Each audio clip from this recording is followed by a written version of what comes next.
everybody, welcome back to Stadiacast. I'm Bill, that's Lloyd. Lloyd, how are you doing, man? I am doing okay now that I'm not muted. I'm doing great, man. I look different. I look very different right now. Yeah, you look like zoomed in a little more. The picture quality is a whole lot better, and Yes, you look very pasty.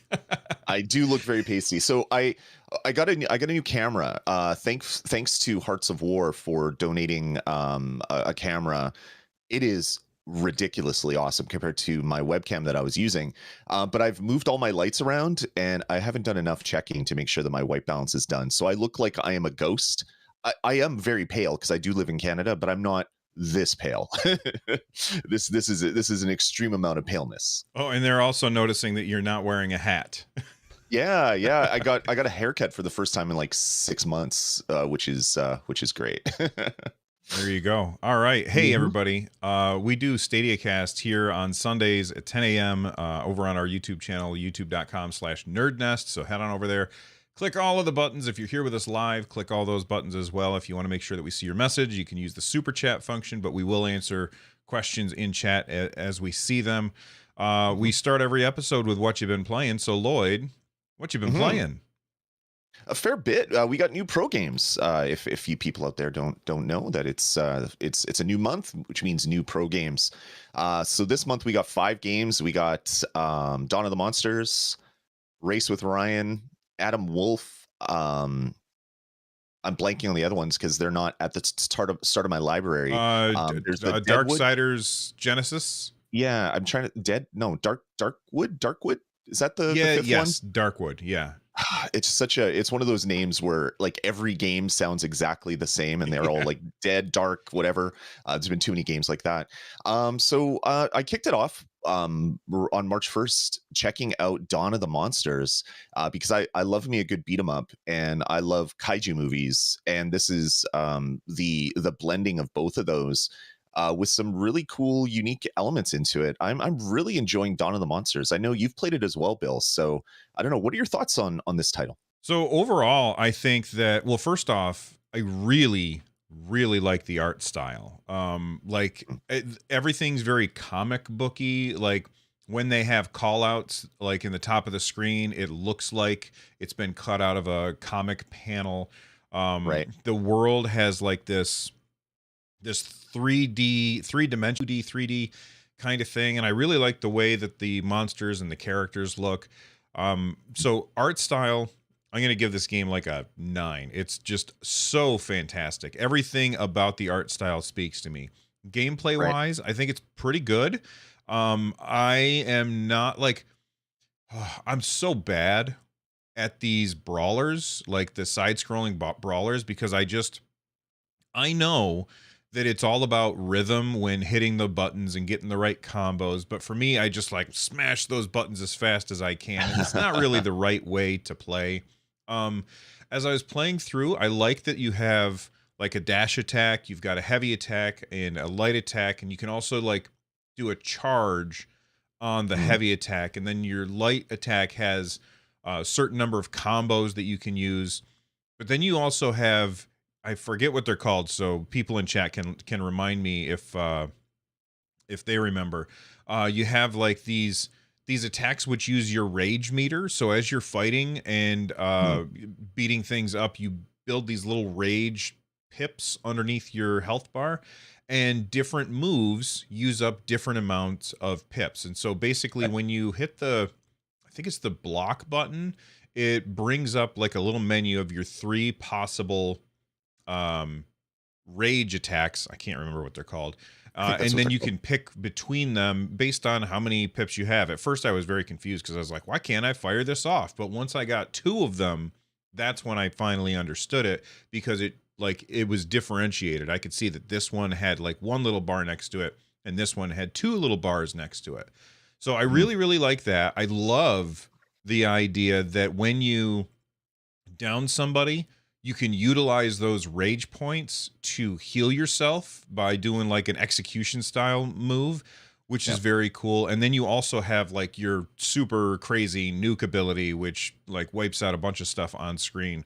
Gameplay wise, fantastic. Then they have the RPG-ness to it, where you finish a match and at the end you get like this randomized loot, which is like Yeah. abilities that you can slot into your monsters, and each monster gets three slots that they can Mhm. put stuff in, and it looks like that stuff is randomized, so you can then Yep. re-roll it if you want to get better ones or maybe worse ones. um Everything about it is really, really good. I just wish I was better at it. So what are your Right. thoughts on the game? Yeah, I was really surprised by the kind of random element to it. So depending on how you do in each mission, so missions will be divided up into sections, and you get rated on each section. So you can get an F all the way up to an S rank.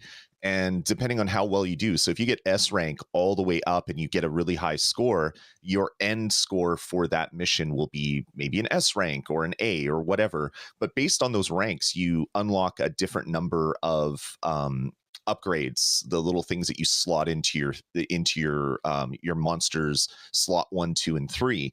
And depending on how well you do, it upgrades them as well. So you might just get like a tier 1 green slot 1, slot 2, and slot 3 thing to choose from. But if you do really, really well, you are possibly going to get a blue one, or maybe even higher colored ones. I haven't seen them yet in the game. I'm only going through World 1 right now.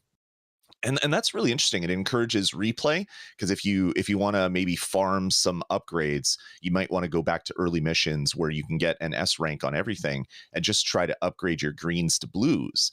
That's not something that I expected in this game. On top of that, all four monsters have different skills and powers. It's very much like old school beat 'em ups, where you'd have like in Final Fight, you'd have Hager, very slow but super strong. But then you'd have Guy, which is super fast and does a lot of like really fast attacks. It's it's just like that.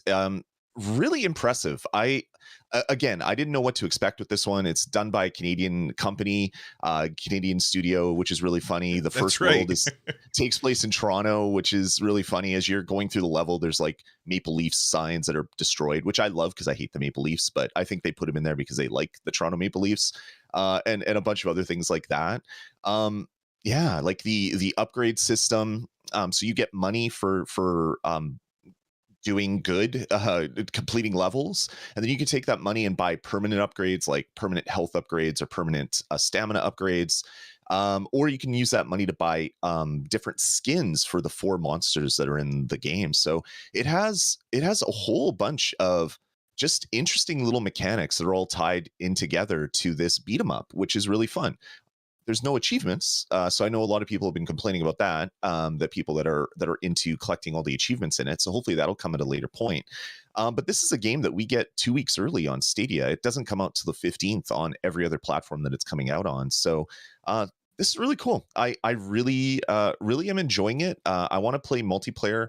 That's something that I wanted to do yesterday, but we got bogged down with some other stuff. So hopefully today I'm going to do some multiplayer with the family, because I think this would be just a blast with four people stomping around with monsters, doing the assassination moves um, one thing actually I forgot to say, the little upgrades that you can get, sometimes they give you special powers. So I've unlocked a bunch of them where if you do an assassination, it stuns all the other enemies that are near it.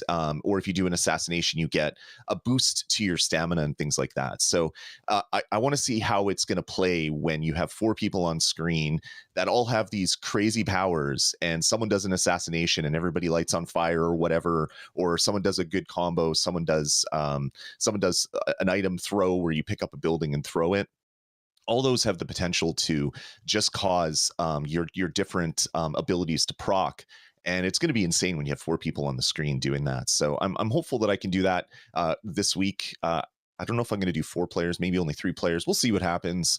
But yeah, I'm really enjoying Dawn of the Monsters, a game that looks beautiful, performs beautiful, and it's a better brawler than I worried that it might have been. Mhm. So I'm really really enjoying Dawn of the Monsters. Yeah, I also I like that you can build your character the way that you want. So like some of those things that go in the slots, I can't remember what they're called. But some of those things that you get will have like boost your damage with heavy attacks after you use light attacks. And then you Yep. can get another one that basically says make your light attacks faster or something like that. So Yep. you can very much customize the way that your characters play. And I like that each character has a different feel to them. I only played with two of them so far. One was like a robot that was driven by a woman, and then the other one was the one that you start with, which looks like Godzilla or whatever. Sure. And I liked the robot better because I felt like I had more ranged options, and like that's the kind of thing that's always really good in these kind of games because having different types of gameplay are going to appeal to different types of players, and just having one type of gameplay is always going to be a problem. So I really like that they have these different characters. Yeah. But that's essentially it for the amount of gaming on Stadia that I've done this week. I had a ton of work to do, and then my wife had to have an appendectomy, so it's Oof. been it's been crazy around here. So you're gonna have to carry us for the rest of these games. You also played Race with Ryan? Yeah. I've played two of the other pro games. Just one other thing on Dawn of the Monsters that I Oh, yeah. forgot to mention. My biggest complaint about the game is there's no online multiplayer. Oh, Without using some sort of like server that runs in between you to set up as a second player. Like there's Parsec and a couple other things that people have been talking about on the Stadia Discord, or sorry, Stadia subreddit. But there's no online multiplayer, which is really surprising. This would be a fun game to get together with three of your buddies and stomp through cities and beat up monsters. So hopefully that will come with a future patch. yeah. You just reminded me, I have a complaint about the game too, and I'm wondering if it was just me. Was the volume incredibly low for you? Like I was playing here at my PC, I had it turned all the way up, and I was like, I can barely hear the dialogue. And Hmm, I didn't go in and check and see if Stadia was doing that goofy thing with like surround sound or anything. But did you right. notice that it was kind of quiet? No, but I did have to reset my Shield Pro before I played it the first time because I had no volume. So there's definitely some issues depending on what device you use to play streaming games these days. It seems like there's some issues with like the Android TV, Hmm. latest Android TV updates. So I played first off on my web browser and it was perfectly fine. So yeah, not sure. All Maybe right. maybe try it again. All right, I will. I will. Let's hear about the game that I actively I actively went through and Hmm. said do not add to my library. Yeah. Google, please give us a way to sort our library so I can just hit claim all and then take that game and hide it so I never have to look at it. It wouldn't be a big deal if I didn't have to page through a billion things from left to right when I'm playing on PC. It's just so Yeah. frustrating, and the like I don't want this in my library, but I want to use the claim all button. So Yeah, it's yeah, definitely a first world problem. But you claimed it, you've played it. What do you yeah. think of Race with Ryan? So again, last episode we talked about it. This is a game for the young ones. It's based on a YouTube channel where a kid opens presents or toys. That's how it started out. This kid makes millions of dollars a year opening toys with his family and stuff like that. But it's a game based on that. So when you start the game, it has this little kid, like I don't know how old he is. I don't care to look into it. But he looks like he's 6 or 7, and he's like, "Hi, I'm Ryan." Blah blah blah blah. And it's like, okay, skip. Let's get through that. And I was like, I don't want to have creepy kids popping up on my gameplay while I try this game out. But it does something interesting every time that you fire a weapon or get hit. You remember Mortal Kombat 2? You remember the guy that would pop up and say "Toasty"? Yeah. It's that kind of thing, except it's that little kid. He pops up and he's like, "Oh no!" or "Yay, he got him!" And it's like every 5 seconds, this little child pops up on my screen, and it's just like, "Hey, this is not a game for me." But anyway, I played through a couple cups. This is the best kart racer by far on Stadia. The So game sad. itself the game itself is fantastic. There's some issues. Your camera is like right behind your head. So if you're going around a corner, you can't see, so you have to kind of know the map as you're going around it. So if they took the camera and pulled it back a few feet and up a few feet, and then got rid of the little toasty guy popping up every 5 seconds, this is a really fun kart racer. But man, I'm not about to play this game for any stretch, just because of the little child that pops up on my screen and then talks about how fun it was to race through the pizza cup. Everybody loves the pizza cup. And I'm like, oh my God, skip, skip, skip, skip, skip. So anyway, this is a great game for kids. It has auto steer and auto drive, just like the recent Mario Karts. So if you have really young ones, you can give them a controller, turn auto on for everything, and then they can use the triggers to drift and to fire their weapons. And the weapons on top of it are not like violent. Like you throw a paper airplane, that's like your red shell is like a paper airplane. You can throw a tennis ball or a soccer ball in front of you or behind you. There's like glue traps. There's toxic waste traps that you can drop on the ground. So it's not a super violent game, but the camera angle, little kids popping their face up on screen, some other things is going to keep me from enjoying this title. But it is the best kart racer on Stadia, which is doubly as sad. Like I said last episode, this is like some monkey paw kind of thing where someone wished with the monkey paw for for a kart racer, I might have for a kart racer, and then they're granted a kart racer, but it's this one which isn't so good for people that aren't like 5, 6, 7, like that age demographic. Yeah, I imagine that toasty pop-up is there to keep the kid engaged, because if they don't have something new popping up on the screen every 10 seconds or something, they're going to get bored. That's just the way it is. We've learned that, and so now they are designing the game around that.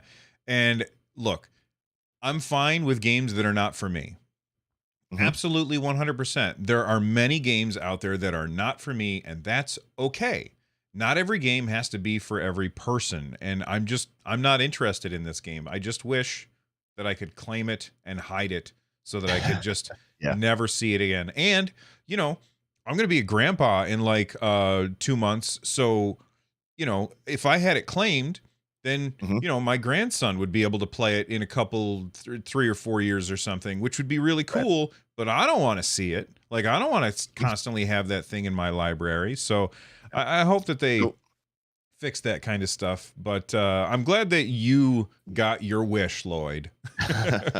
Yeah, I was going to say what you can always do this, Bill. You can claim it, not start it, but then play every other game in your library, so that game gets pushed right to the end. I mean, that's doable with like 200 games in your library, right, Bill? Yeah, it'd be down there with Farming Simulator 2019. Yeah. Or exactly. What was the one that launched with Shadow Samurai Warrior, Samurai Showdown. Yeah, there we go. Yeah, it's a good game. Like from a gameplay standpoint, it is a good kart racer with a camera problem. If they got rid of that camera problem, it would be great. I guess my biggest complaints, other than little toasty kid popping up every 5 seconds, is that when you beat the hard cup, it doesn't automatically complete the medium and easy cup. So you actually have to play each cup 3 times if you want to get all the trophies or all the achievements in the game for achievement hunters. So see, now the pessimist, let me get rid of my flat cap and grab a tinfoil hat here for a second. That's so that people will play the game, because it's a pro game, right? And basically Google pays more if your game gets played more. So if people are out there hunting for their achievements, and you know, they gotta beat it on easy, they gotta beat it on medium, they gotta beat it on hard, they gotta beat it on extreme, they gotta beat it on backwards, they gotta do all these different things. That's a lot more gameplay time, so that you can get those fake points on Stadia Hunters or whatever, and then they are going to make more money. So, hey, tinfoil hat back off. That's probably not it. They probably just designed the game the way that they like to design the games, and that's fine. People in chat are saying that it would be awesome if Asphalt 9 Legends came to Stadia. I think I installed that on my phone once and never got around to playing it. I've heard good things about it, though.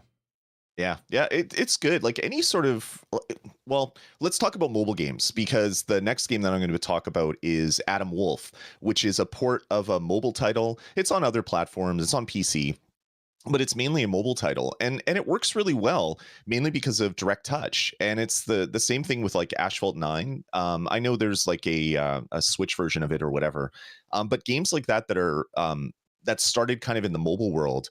I think Google Stadia would be a good fit for some of the better ones just because of the direct touch stuff, which is fantastic. So anyway, back into Adam Wolf. I picked up this game and I tried to start it on Stadia with direct touch. And the first thing you have to do is create a profile. No on-screen keyboard pops up when you're on direct touch. So I was like, oh, okay. Quit, open up my web browser, start the game, type in DASME, and then I open it up on my iPad, and then it switches over from my web browser version on my PC to my Stadia version. But that was like a really weird bug to happen right at the start of the game. You'd think that would be fixed. And I don't know if it's just an issue with me using it on iOS on my iPad or if it's an issue on Android as well. But I found that kind of weird. But when I got into Adam Wolf, I really am enjoying it. It's a puzzle detective game with a bunch of different types of gameplay in it. So as you go through the different worlds or different screens, I guess, you have to tap on things to do stuff with them. So you might have to tap on a drawer, open the drawer, rifle around with some papers to find a key. It doesn't really tell you where these things are. So you're kind of like poking around.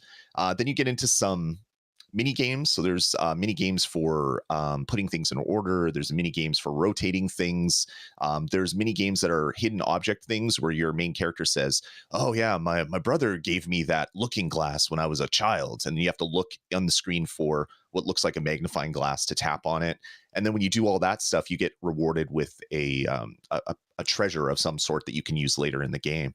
So it's really interesting how they've taken sort of the detective style games like Dark Side Detective, point and click kind of thing, but implements or not really implement, add on a bunch of different gameplay types into it. It's really fun. I'm only maybe halfway through the first chapter, and there's 4 chapters in the game, but I'm having a blast with Adam Wolf. The game is fully voice acted.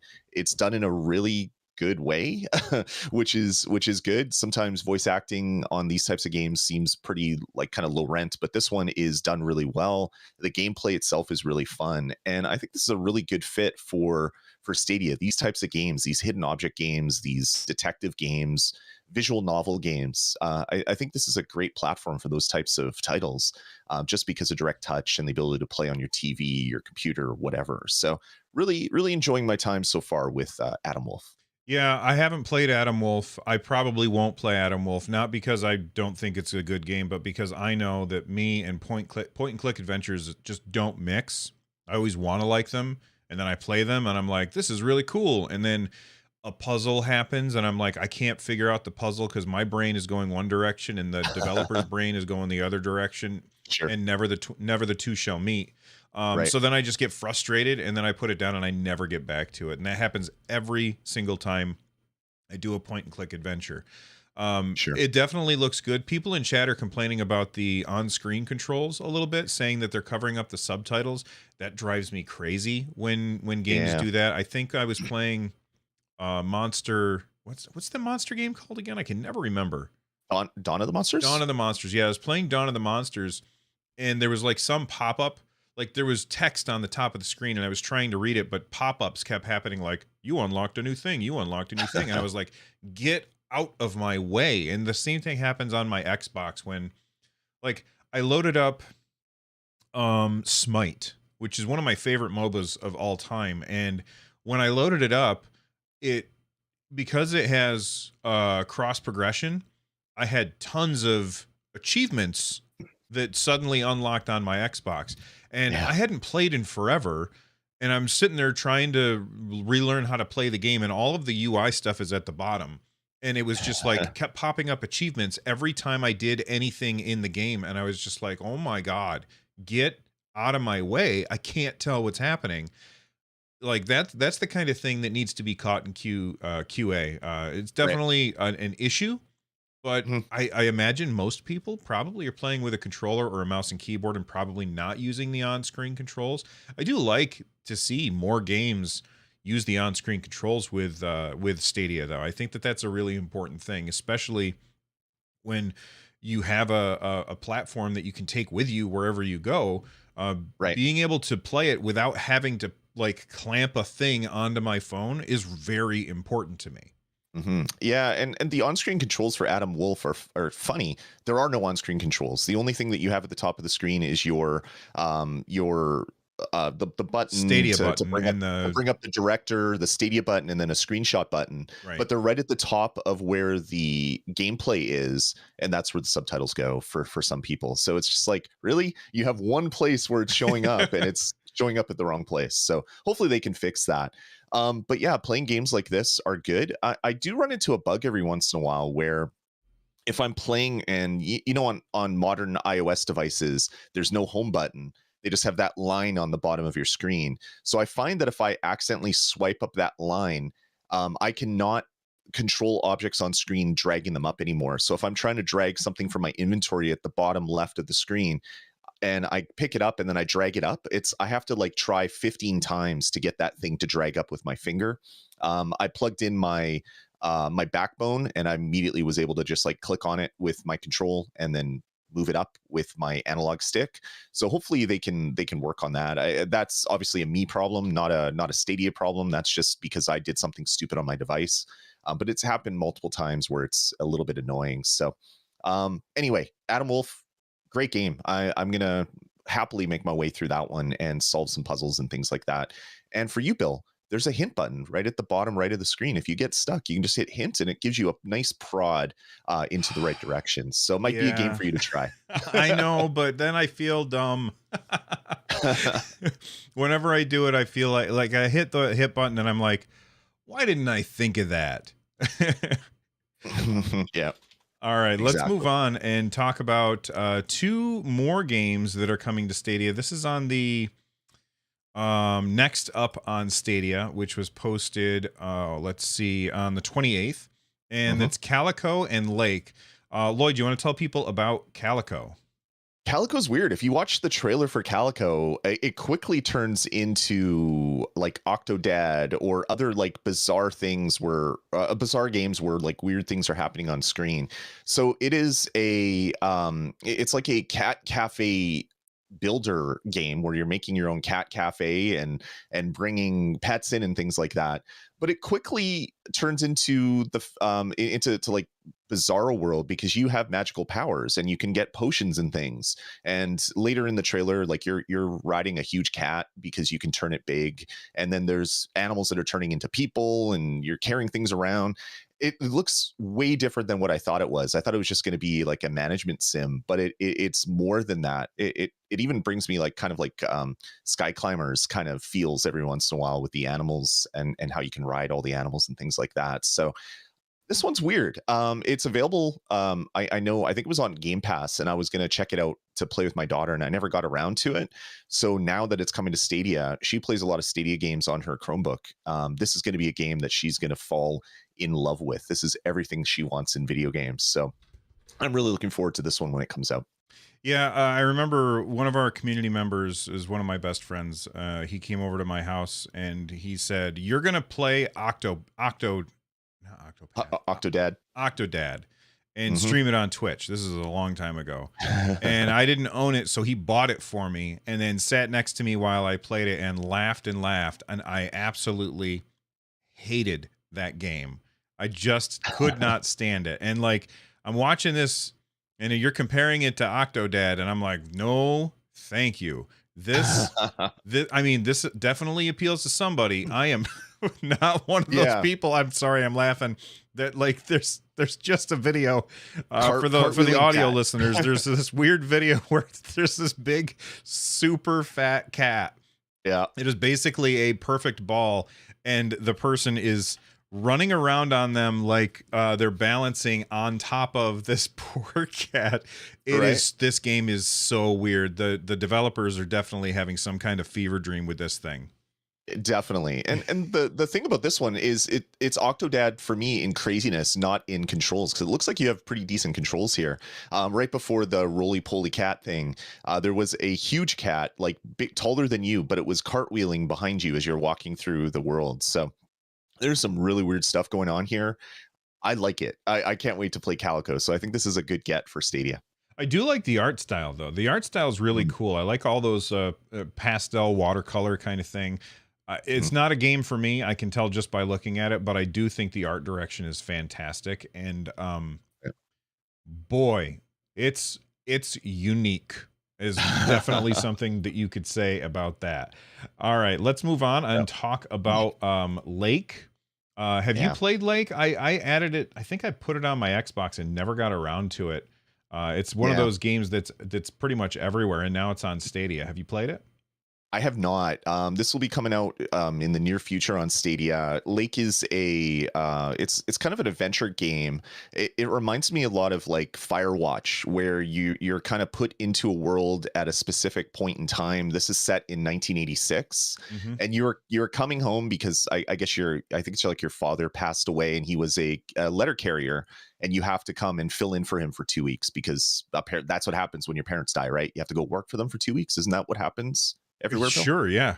Yeah. But anyway, you come there, and then you can basically be a letter carrier. You can do your duty. You can drive through the city. There's a driving sim put into it, but it's also point and click adventure game, and it looks like there's some like Life is Strange sort of gameplay kind of thrown into it, where you're managing relationships and things like that. To me, this game just screams Firewatch for me, I love that game.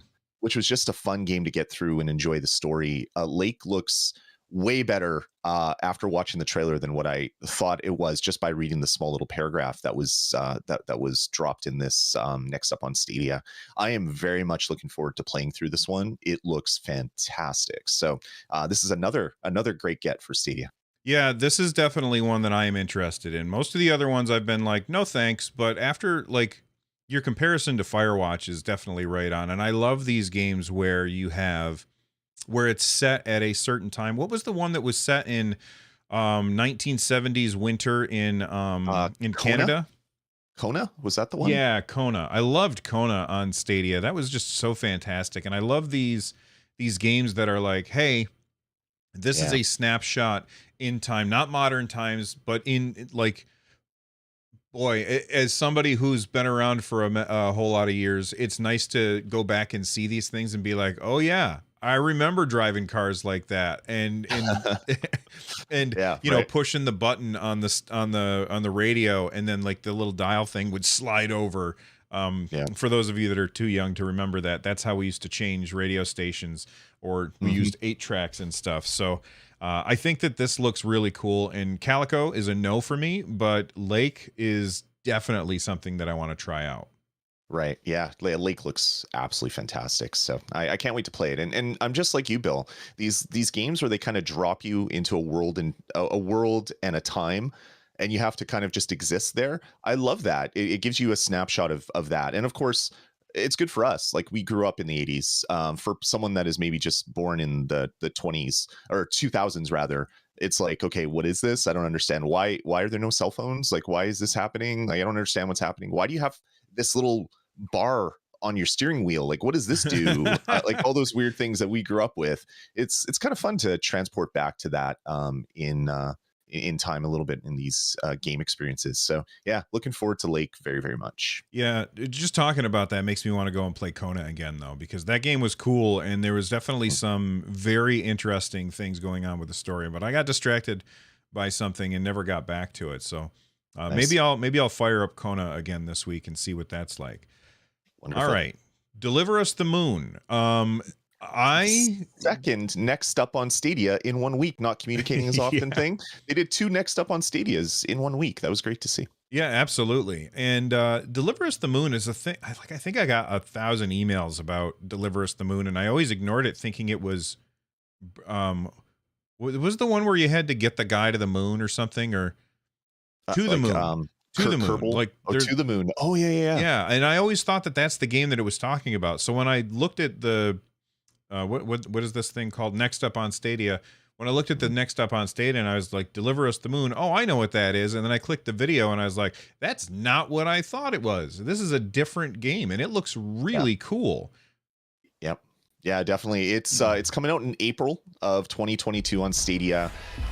This is a thriller. It's kind of like a survival horror game without kind of like the horror part in it. But it's basically the world is ending, and you have no more natural resources on planet Earth. And I guess the world has put together a company or a group of people called what is it? The World Space Agency, and they created a base on the moon to kind of help humans survive. Well, you wake up and there's nothing. There's nobody on Earth, nobody on the moon that you can communicate, and then you have to kind of figure out what's happening. So you can save mankind, or you can just not and just have fun playing around on a space station, or eventually on the moon and stuff like that. So it's yeah, this game looks fantastic. It is very much a sci-fi thriller. I can't wait to play through it, because this is also, like you, Bill, a game that I thought this was like a like a Kerbal Space Program kind of game where you have to like make a rocket and get to the moon and then play through it. And again, this game fell prey of every single game these days has the same word in it. It's either dark or moon Yeah. or whatever. So there's so many samey titles. I completely missed this one, so I was glad that that it's coming to Stadia. I could watch the trailer, figure out what this game's going to entail, and I'm looking forward to playing through it. Yeah, I mean, I don't know if this is just for the trailer or not, but I like that there's very little UI elements in the Mm. game. It's like it's doing that. What was the game where it was the horror game in space with the guys Uh, that are all twisted and you had to shoot their body parts or whatever? Dead Space. Dead Space. I'm getting like not Dead Space vibes from the gameplay, but Dead Space vibes from the UI, where they have the important information on the character's back. Yep. There was another one that was very comic booky on Stadia. It looked very much like a comic book. You played it and finished it. It was super super short, and this was like 2 months ago. Do you know what game I'm trying to think of? I do know what game you're trying to think of, and I can't. Foreclosed. Yes, Yeah, Foreclosed. okay, and There I'm you go. getting that same thing where like the UI is kind of it's part of the game instead of being a layer on top of the game. And I always like it when games do that kind of thing. This looks really interesting, and I'm definitely going to check Deliver Us the Moon out. It looks fantastic. Yeah, it really does. It looks absolutely fantastic. So I can't wait to play this one. All right, and then there's City City Legends. Legends. I thought it was City of Legends. City Legends: The Curse of the Crimson Shadow Collector's Edition. I tried to find video of this, but I couldn't. I'm guessing, maybe I'm wrong. This looks like a point and click adventure, and it Yep. looks like it's a phone game that's been ported. Am I correct in this? I'm not sure if it's a phone game. It definitely looks like it. This is very much unlike Adam Wolf, which is a game that has some hidden object parts to it. This looks like it's 100% a hidden object game where you're given a scene and you have to find all the stuff there to get past the scene. I like these games. I was always a fan of these on iPad when iPad was new and games were new on iPad, and all these hidden objects games started coming out. I love them, and the fact that Stadia offers direct touch for these types of gameplays, or games rather, for the gameplay that they require, is fantastic. I hope we don't get like a entire flood of these types of games, Yeah. but having a few, I think is going to be good for the platform. Yeah, so I just looked it up on my phone, and there is a game called City Legends: The Curse.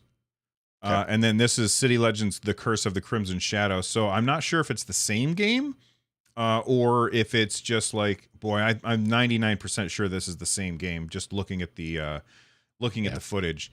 So this is a mobile port, which nothing wrong with mobile ports. I'm uninterested in mobile ports, but that's just me, and we don't all have to.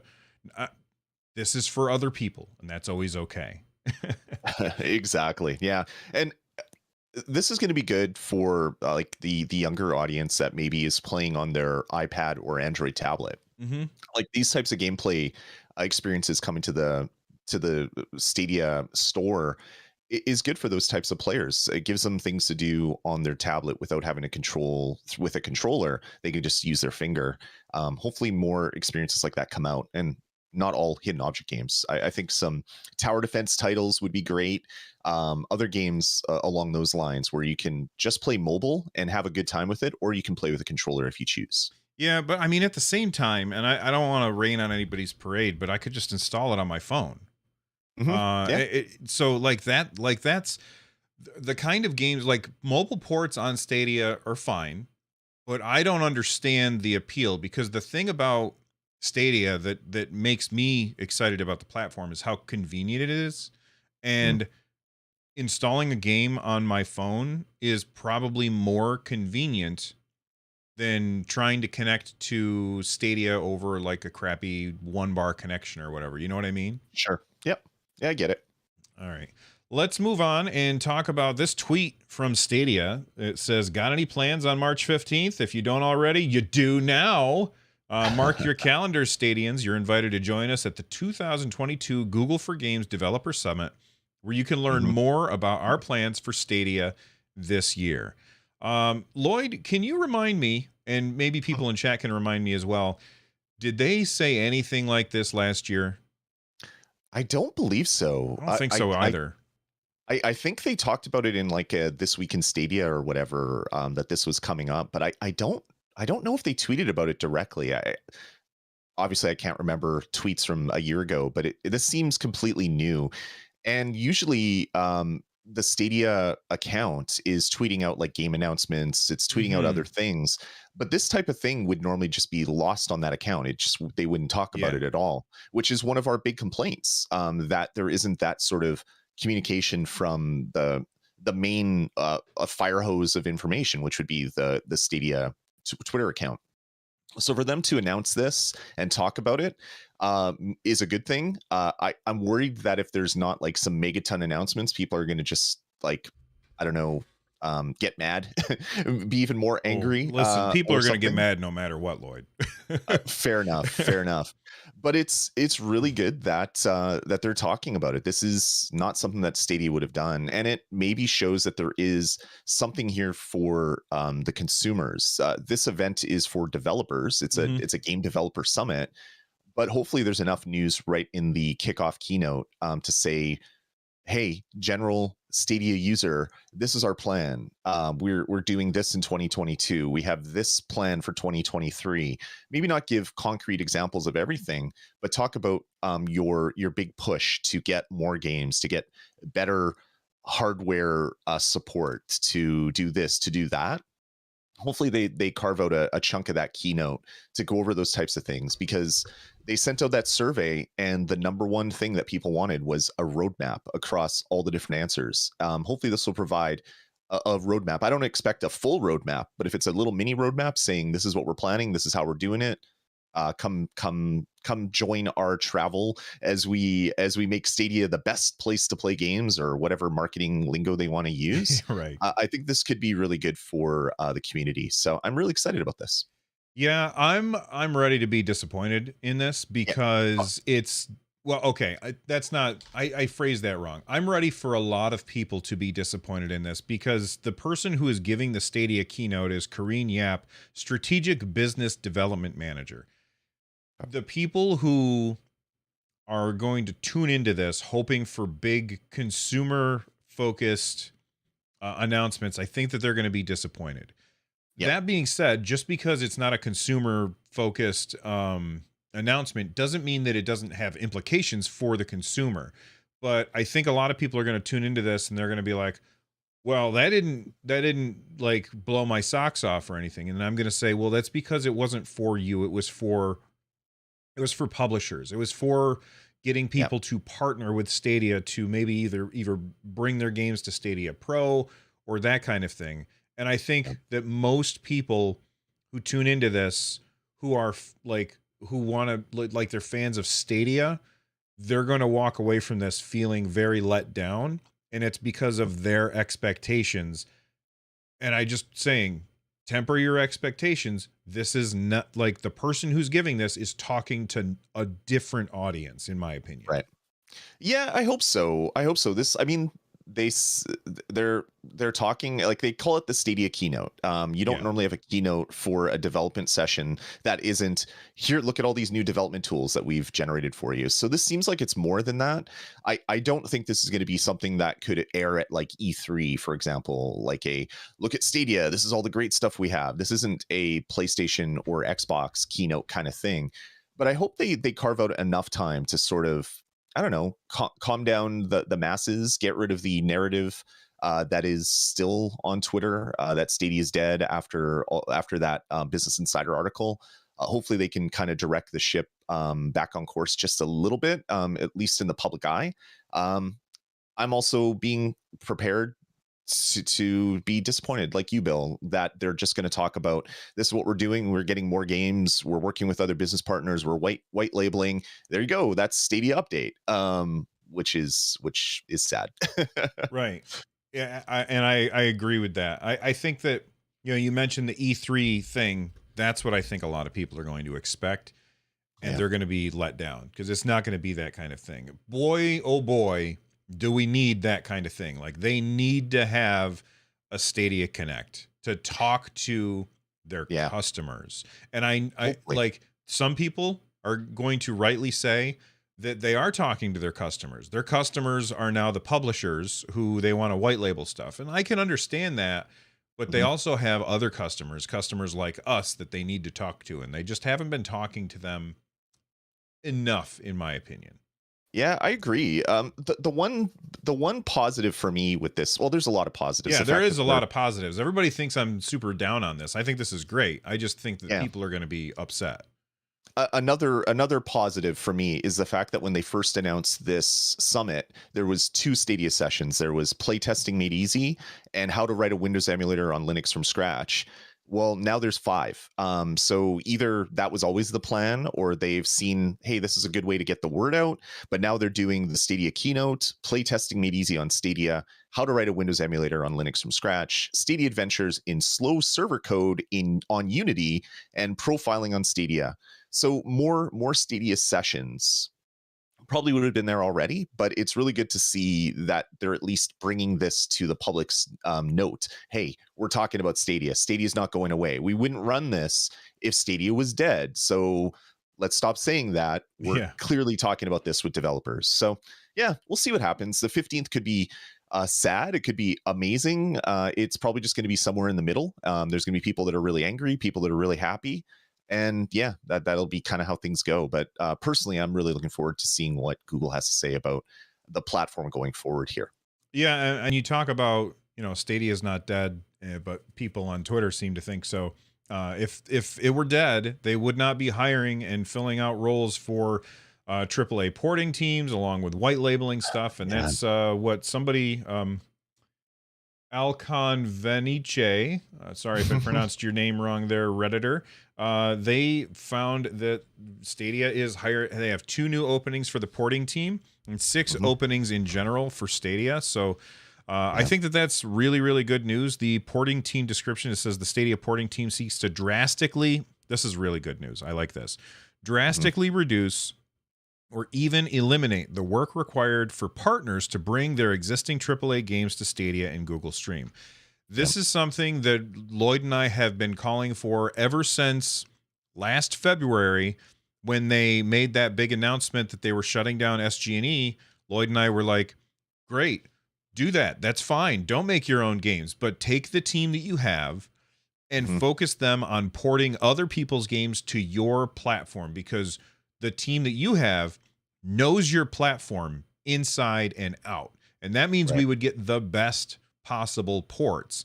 And of course, they, like, a lot of people left because they didn't want to be on the porting team. They wanted to be on the I want to make a game team. And so they left and went to do other things like making games. But, Right. Google hires people to do exactly what Lloyd and I have been talking about. And I'm not saying that they like got the idea from us. I'm sure that they were doing this all along.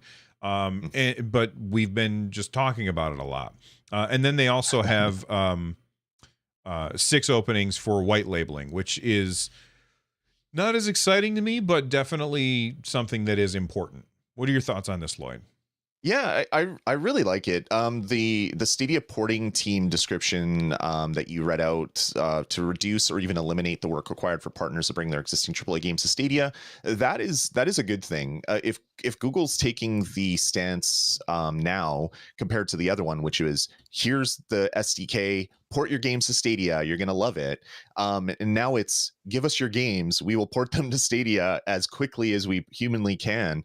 That's a good thing. Like maybe they're working on tools that sit as an intermediary between say a Steam version of a game and all the Steam calls to unlock achievements, start friends list, bring up the friends list, save games. Maybe they have some stuff translation layer in there similar to like a Proton thing, but for a specific platform to take all those calls and then translate them into Stadia calls, which would mean your binary that you have that exists that runs on PC could maybe just run on Stadia by having this layer in the middle to translate some of this stuff.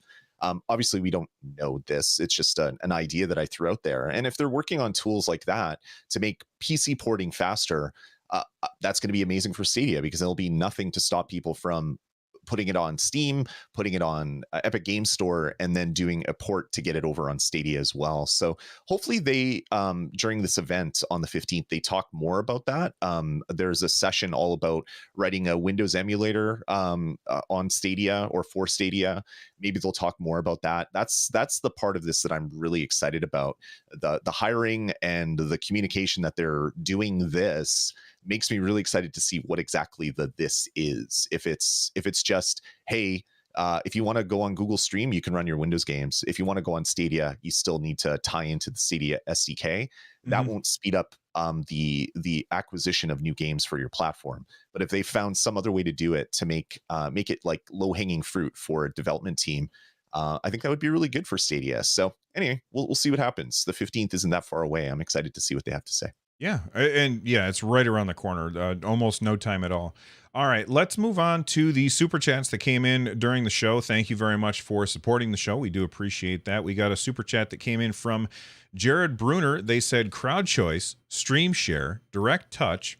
Which of these features do you think other companies would be wise to copy? Lloyd, I'm going to let you go first. What do you think? Which one do you think would be the best for everybody else to steal?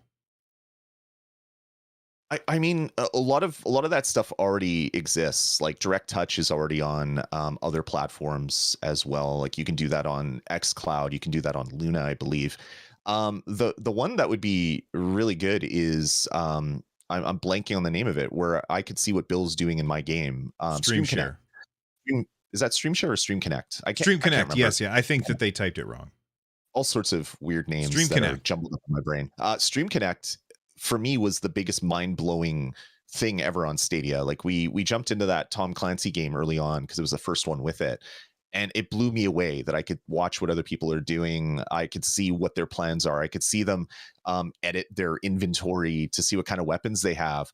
And then a bunch of other games have had it, but not every game that is multiplayer. I think that is a staple for multiplayer games going forward. It is so handy to be able to see what your teammates are doing. If it's a game that isn't just like a I don't know, battle arena, Halo kind of first person shooter. But if it's something that is cooperative, having that would be just amazing in any platform that can do it. Yeah, and boy, it's it's a lot easier to get a good experience with that doing it on a cloud-based platform because you Yeah. don't have to worry about the other person's upload or whatever. Yeah. Like imagine if I'm playing with somebody and they've got like the cheapest possible internet that they can have, which is fine for doing a multiplayer game, but then Mhm. they turn on like let's say we're playing on Xbox or something and they turn on that feature. It's not going to be a good experience. Like it's going to be all stuttery. It's going to slow everything down. It's going to cause a whole bunch of problems. It's going to be a bad experience, and so people just won't use it. Mhm. And so I can see Stream Share or Stream Connect working on Luna or GeForce Now and Stadia and maybe Xbox Cloud, Mhm. but I don't see it working. I mean, I don't see it being used extensively on hardware Oh no. platforms. Definitely even not. though I think you can do it on PlayStation, but on PS5, but I just don't see it being used very often because the possibility for it being a bad experience would drive publishers away from incorporating it. Yeah, 100%. That would be something that only a cloud service could really do, just because of the way that they can build that frame before they send it to you using other streams that already exist, instead of it being 5 seconds behind because of all the stuff having to go to a server, get bundled, sent to the game client, and then sent to your eyeballs on the screen. But for me, that is the biggest feature in cloud gaming that blew my mind and made me think, yeah, this couldn't be done on a standard console, not in this way. And I want more games to have it. Unfortunately, there's only a few games that really have that functionality built in.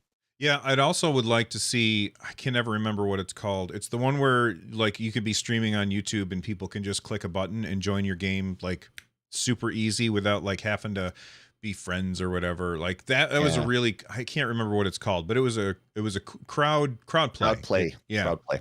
I thought that that was really cool, and I also really liked how crowd choice worked. Although Mhm. crowd choice can be built into games, it doesn't have to be built into like a platform. But it's definitely a good question, Jared. Thank you very much for the support. Consino sent in a super chat. They said it seems like it would be cheaper for Google to pay their own employees to help publishers port their games and troubleshoot than to pay publishers tens of millions for the port.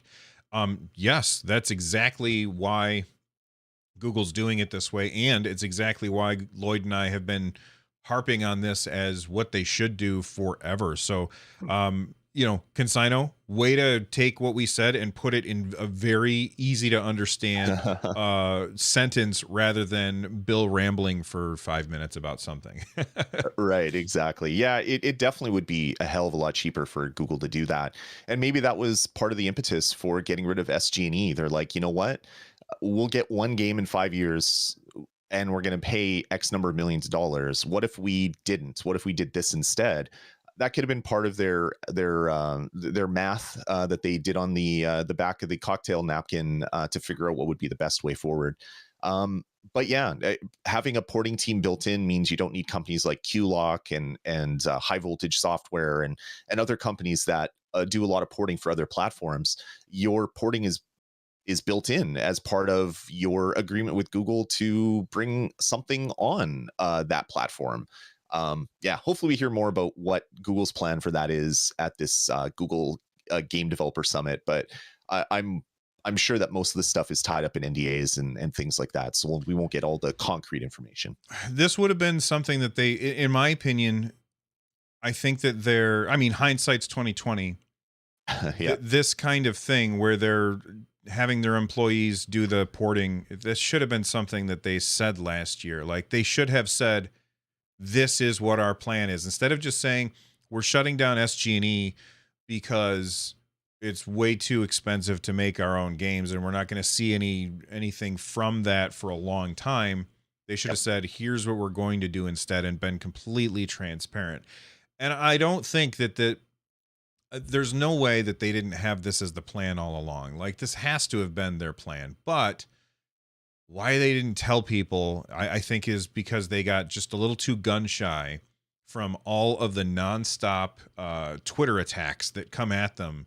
And they were just Mm. like, well, we just won't say anything and we'll just put our heads down and keep working. And I think that that's still what they're doing, because it's not like they're talking about this. They're hiring, and people are looking at LinkedIn or whatever and seeing where like Yep. who's hiring and stuff. So it's definitely interesting, and I still think that if you put all the cloud platforms like on a ranking scale, I still think Stadia has the one that is the one that I like the most because of its own platform. Like it is a platform where you can go and buy games and play games. It's not a subscription only model.